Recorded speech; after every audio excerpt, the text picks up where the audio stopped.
രഞ്ജിത്തെ പറഞ്ഞോടാ. തീരാനോ? ഇത് ഇന്നൊന്നും തീരുമെന്ന് തോന്നുന്നില്ലടാ. നാളെ രാവിലെ ഒരു സമയമുണ്ടല്ലോ, നമുക്ക് നോക്കാം. ഓക്കേടാ. എത്ര പണിയെടുത്താലും തീരാത്തൊരു വീട്. എനിക്ക് വയ്യ.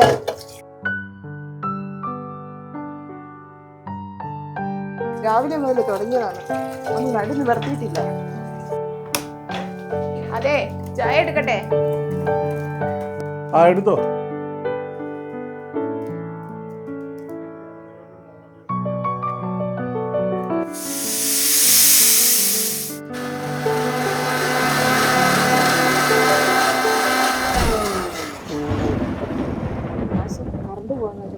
ഈ കറണ്ടിന് പോകാൻ കണ്ട നേരം പണിയൊന്നും തീർന്നിട്ടില്ല. പോയി.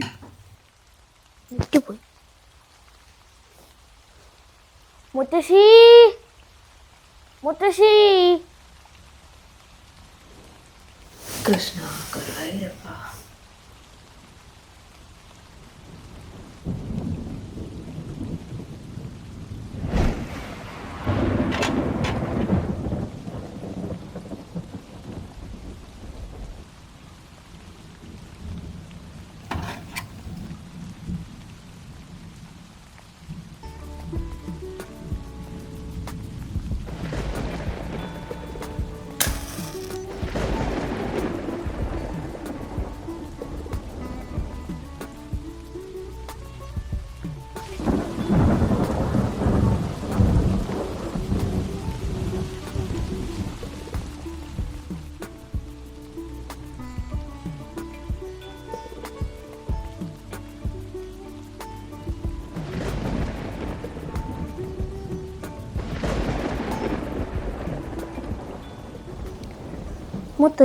മുത്തശ്ശി എനിക്കൊരു കഥ പറഞ്ഞു തരുമോ? അതിനെന്താ കുട്ടാ, മുത്തശ്ശിയുടെ കാലത്തെ കഥ പറയട്ടെ?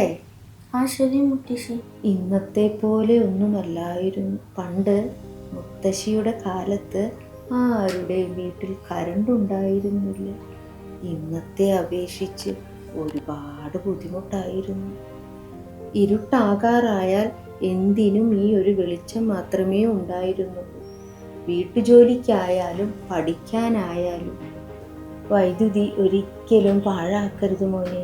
അനാവശ്യമായി ലൈറ്റും ഫാനുകളും ഉപയോഗിക്കരുത്. പകൽ വെളിച്ചം പരമാവധി ഉപയോഗിക്കണം. അതുപോലെ തന്നെ വിലപ്പെട്ടതാണ് നമ്മുടെ ജലസ്രോതസ്സുകളും. പ്രകൃതിയുടെ വരദാനമാണ് അവ. അത് നമ്മൾ പാഴാക്കരുത്. നമ്മുടെ പ്രകൃതി നൽകുന്ന മഴയെ നമ്മൾ ശേഖരിച്ചുപയോഗിക്കണം. പ്രകൃതിയെ നമ്മൾ സ്നേഹിച്ചാൽ പ്രകൃതി തിരിച്ച് നമ്മളെയും സ്നേഹിക്കും. വെള്ളം വെറുതെ കളയുകയും പിന്നീട് ടാങ്ക് നിറയ്ക്കാനുള്ള ആവശ്യത്തിനും വൈദ്യുതിയല്ലേ നമ്മൾ പാഴാക്കുന്നത്. അപ്പോൾ അത് രണ്ടും അമൂല്യമാണ് മോനെ. നമുക്ക് അതിനെന്തിനേക്കാളും വലിയ വില നൽകണം.